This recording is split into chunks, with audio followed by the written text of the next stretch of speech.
জীবনে কোনো না কোনো দিক থেকে বন্ধু প্রচুর নেগেটিভ রয়েছো তুমি।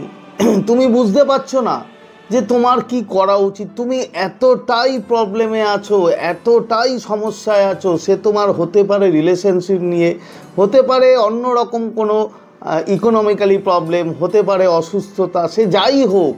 যদি জীবনে এমন কোনো সমস্যায় জর্জরিত হয়ে যাও যে তুমি আর পথ খুঁজে পাচ্ছ না কি করা উচিত, তাহলে আজকে তোমাদের আমি একটা খুব সুন্দর টেকনিক বলবো। জাস্ট কিছু লেখার জিনিস থাকবে, যদি তুমি ওটা লিখে দাও তাহলে বন্ধু মনে করে নাও তোমার কাজ হয়ে যাবে। তো সেই ব্যাপারেই আজকে ভিডিওতে কিছু কথা তোমাদের সাথে শেয়ার করব।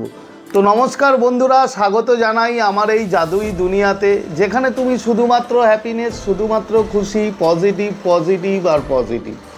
তোমরা আমার প্রিয় ভিউয়ার্স, তোমরা আমার প্রিয় সাবস্ক্রাইবার, তোমরা পৃথিবীর যে কোনো প্রান্তেই থাকো না কেন, তোমরা সুস্থ আছো, তোমরা হ্যাপি আছো এবং সবথেকে বড় কথা তোমরা পজিটিভ আছো। আর যারা আজকে আমার চ্যানেলে নতুন কিংবা যারা এখনও পর্যন্ত আমার চ্যানেলটি সাবস্ক্রাইব করে দাওনি, তারা অবশ্যই চ্যানেলটি সাবস্ক্রাইব করে দেবে এবং আমাদের এই সুন্দর পরিবারের সাথে যুক্ত হয়ে যাবে।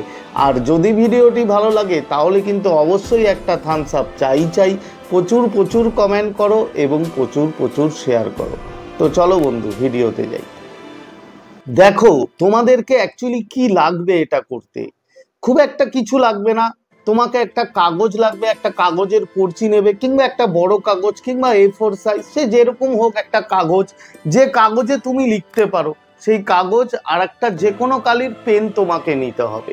এই দুটো জিনিস নিতে হবে। কি করতে হবে দেখো বন্ধু, তুমি তোমার যে প্রবলেম, যে এরিয়ায় তোমার প্রবলেম, যে কিছুতেই তোমার প্রবলেম হোক না কেন, আগে তোমাকে সেটা শর্ট আউট করে নিতে হবে যে তুমি কোনটার জন্য চাইছো। তুমি যদি একসাথে 3-4টে করে প্রবলেমের কথা বলো তাহলে কিন্তু বন্ধু একটু প্রবলেম হবে। তুমি এক এক করে করো। ধরো তোমার প্রথমে রিলেশনশিপ নিয়ে প্রবলেম আছে, তাহলে তুমি রিলেশনশিপ নিয়ে প্রথমে করো। তারপরে হয়তো তোমার ইকোনমিক্যাল প্রবলেম আছে, তারপরে গিয়ে তুমি সেটা করো। একসাথে যদি তুমি 2-3টে লেখো তাহলে কিন্তু বন্ধু সেটার কাজটা অনেকটা কম হবে। তার কারণ ল অফ অ্যাট্রাকশনের নিয়ম হচ্ছে আমাদের সাবকনসাস প্রোগ্রাম করা। তো সাবকনসাস তোমাকে প্রোগ্রাম করতে হবে এবং একসাথে যদি তুমি 3-4টে বেশি করে যদি তুমি তোমার যে প্রবলেম সেগুলো যদি লেখো, সেটা করতে অনেকটা সময় লাগে। তুমি যদি এক একটা করে নাও তাহলে সেটা অনেক বেটার। তাই প্রথমে তুমি তোমার গোলটা চুজ করে নাও যে তুমি কিসের ওপরে করতে চাও, কি ব্যাপারে তুমি এটা করতে চাও। তো তোমাকে কি করতে হবে দেখো, এটা করার সবথেকে বেস্ট টাইম হচ্ছে রাতের বেলা শুতে যাওয়ার আগে। তার কারণ তোমরা জানো যে রাত্রিবেলা যখন আমরা শুতে যাই, যখন শোয়ার আগের মুহূর্ত, তখন কিন্তু আমাদের খুব ভালো সময় যে সাবকনসাসকে প্রোগ্রাম করার জন্য। তার কারণ তখন কনসাসের মধ্যে যে কথাগুলো আসে, যে চিন্তাগুলো আসে, সেই কনসাস খুব সহজেই কিন্তু সেটা সাবকনসাসে আস্তে আস্তে পাস আউট করতে থাকে। তার কারণ কনসাস আস্তে আস্তে ডিঅ্যাক্টিভেট হয়ে যায় এবং সাবকনসাস প্রচুর পরিমাণে অ্যাক্টিভ থাকে। এবার যার জন্য কি হয় দেখো, আমরা না জেনে, একটা মজার কথা কি জানো তো, আমরা না জেনে অনেক সময় আমরা কিভাবে নেগেটিভিটি আমরা নিজেদের লাইফে অ্যাট্রাক্ট করি। তুমি সারাদিন ধরে হয়তো কোনো কাজ করলে, কোনো চিন্তার মধ্যে থাকলে, এবার তুমি রাতের বেলা যখন শুতে যাচ্ছ তখন তোমার মধ্যে খুব বাজে বাজে থট আসছে, চিন্তা করছো যে তুমি ধরো রিলেশনশিপ নিয়েই আমি বলছি, তুমি ভাবছো যে সেই মানুষটা তো কই আমার কাছে আসছে না, সেই মানুষটা আমাকে ভালোবাসছে না, সেই মানুষটা আমার সাথে কথা বলছে না, আমার সাথে বাজে ব্যবহার করে। এইরকম বিভিন্ন নেগেটিভিটি থট তুমি কিন্তু নিজের আনমনেই তুমি চিন্তা করছো, তোমার মাথায় আসছে। তাতে কি হচ্ছে, তাতে এই যে তুমি চিন্তাগুলো করছো, তোমার কনসাস লেভেল কি করছে সেটা সাবকনসাসে পাঠিয়ে দিচ্ছে। দেখো, সাবকনসাসের একটা সব থেকে বড় ইনফরমেশন যেটা, সেটা সাবকনসাস কিন্তু ভালো মন্দ বোঝে না। তুমি যেটা দেবে সেটাই ও করবে, তোমার কমান্ডের শুধু অপেক্ষায় থাকে। এবার সেটা তোমার ভালোর জন্য না সেটা তোমার খারাপের জন্য, সেটা বিচার করার ক্ষমতা কিন্তু বন্ধু অবচেতন মন বা সাবকনসাসের মধ্যে থাকে না। তাই তুমি যে এই নেগেটিভিটিগুলো চিন্তা করছো, বিভিন্ন রকম চিন্তা তোমার মাথায় আসছে ঠিক শুতে যাওয়ার আগে। এই চিন্তাগুলো করার ফলে সারা রাত ধরে তোমার সাবকনসিয়াস এই কথাগুলোকেই কিন্তু তাও তোমার কমেন্ট হিসাবে মেনে নেয় এবং এগুলোর ওপরেই কাজ করে। তার ফলে কি হয়, তোমার যে খারাপ অবস্থা, তোমার যে নেগেটিভিটি, ওটা দিনে দিনে আরো পরিমাণ বাড়তে থাকে। তো এই ভুলগুলো আমরা করি।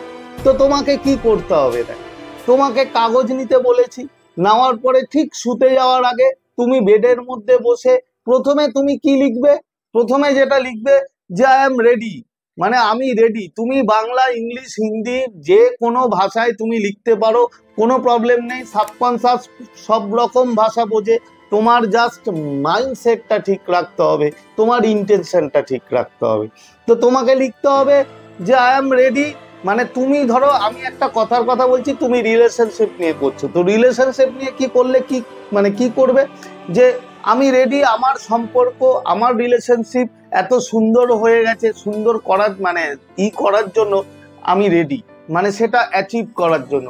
মানে যদি তোমার সাথে ধরো যার রিলেশন আছে সেই মানুষটা এখন হয়তো তোমার সাথে মানে ব্রেকআপ রয়েছে, সেই মানুষটা যদি তোমার লাইফে চলে আসে তাহলে তুমি কতটা আনন্দ অনুভব করবে, সেই ফিলিংসটা তোমার মধ্যে আনতে হবে এবং লিখতে হবে যে আমি রেডি এই আনন্দ অনুভব করার জন্য, আমি রেডি এই সম্পর্কের এত সুন্দর আনন্দ আমি অনুভব করার জন্য আমি রেডি। এটা প্রথমে লিখলে। সেকেন্ড কি লিখতে হবে, সেকেন্ড লিখতে হবে যে আমি রেডি, যে গড তুমি আমাকে গাইড করো, কি ইউনিভার্স তুমি আমাকে গাইড করো, আমি তার জন্য রেডি। মানে ইউনিভার্স বলতে পারো তুমি তোমার যাকে ভালোবাসো, এই সুপ্রিম পাওয়ার, সেটা হতে পারে আল্লাহ, সেটা হতে পারে ভগবান, হতে পারে গড, ডিভাইন, ইউনিভার্স, তুমি যাই বলো না কেন। তুমি সেকেন্ড যেটা লিখবে সেটা হচ্ছে যে আমি রেডি তোমার গাইডেন্স পাওয়ার জন্য, আই এম রেডি ইউনিভার্স, তুমি যেভাবে লিখবে, মানে যেটা যেভাবে তুমি লিখতে চাও তোমার ইন্টেনশনটা অ্যাকচুয়ালি ঠিক রাখতে হবে। এবং লাস্ট যেটা ভেরি ইম্পর্টেন্ট, সেটা কি লিখবে, সেটা লিখবে ইউনিভার্স প্লিজ তুমি আমাকে, কিংবা ডিভাইন প্লিজ তুমি আমাকে পথ দেখাও, আমি রেডি তোমার পথে চলার জন্য। জাস্ট এই তিনটে সেন্টেন্স লেখো বন্ধু। লিখে কিছুটা সময় তুমি ফিল করো, তুমি যে তোমার যে কাজের জন্য, প্রবলেমের জন্য তুমি এই কাজটা করছো, সেই প্রবলেমটা অলরেডি সলভ হয়ে গেছে এবং তুমি এটা লিখছো। লেখার পরে তুমি এটাকে 11 টাইম, মিনিমাম 11 টাইম তুমি এটা পড়ো। পড়ার পরে জাস্ট ফিল করো, ফিল করার পরে জাস্ট এটাকে ভাঁজ করে বালিশের তলায় রেখে দাও বন্ধু। রেখে দিয়ে তুমি ঘুমিয়ে পড়ো। তুমি বিশ্বাস করতে পারবে না, এমনও দেখা গেছে যে একদিনের মধ্যে তোমাকে সে পথ দেখিয়ে দেবে, তোমাকে সে এমন ভাবে সুযোগ এনে দেবে যা তুমি কল্পনাই করতে পারবে না। কিন্তু এটা করতে হবে শুধুমাত্র কিন্তু রাতে শুতে যাওয়ার আগে। যেভাবে বললাম ঠিক সেভাবেই করো, তোমার কাজ 200% হবে বন্ধু, বিশ্বাস করো 200%। এখানে কোনো ভুল নেই, জাস্ট তোমার সাবকনসিয়াস মাইন্ডকে প্রোগ্রাম করা। এবং এই যে টোটাল কাজটা বললাম, এই কাজটা যদি তুমি ঠিকঠাক করতে পারো তাহলে তোমার কাজ হয়তো যদি একটু ডিলেও হয়, 5 দিন, 6 দিন, 10 দিন, এর মধ্যে তোমাকে ইউনিভার্স, তোমাকে গড কোনো না কোনো পথ দেখাবে। কিন্তু তোমাকে একটা জিনিস খেয়াল রাখতে হবে, তোমার কিন্তু সেই সুযোগটা নিতে হবে। তোমাকে চারদিক চোখ খোলা রাখতে হবে যে কিভাবে তোমার কাছে ইউনিভার্স কি গড তোমাকে সুযোগ দিচ্ছে, কোনো না কোনো পথ তোমাকে বন্ধু দেখাবে। তো আজকে শেয়ার করার মতো ভিডিও এই ছিল, আশা করি তোমরা বুঝতে পেরেছো। তো আজকের মতো তোমাদের কাছ থেকে বিদায় নিচ্ছি, আবার খুব তাড়াতাড়ি দেখা হবে তোমাদের সাথে নতুন একটা ভিডিও নিয়ে। ততক্ষণ তোমরা ভালো থাকবে, খুশি থাকবে, হ্যাপি থাকবে এবং সব থেকে বড় কথা পজিটিভ থাকবে। Thank you so much.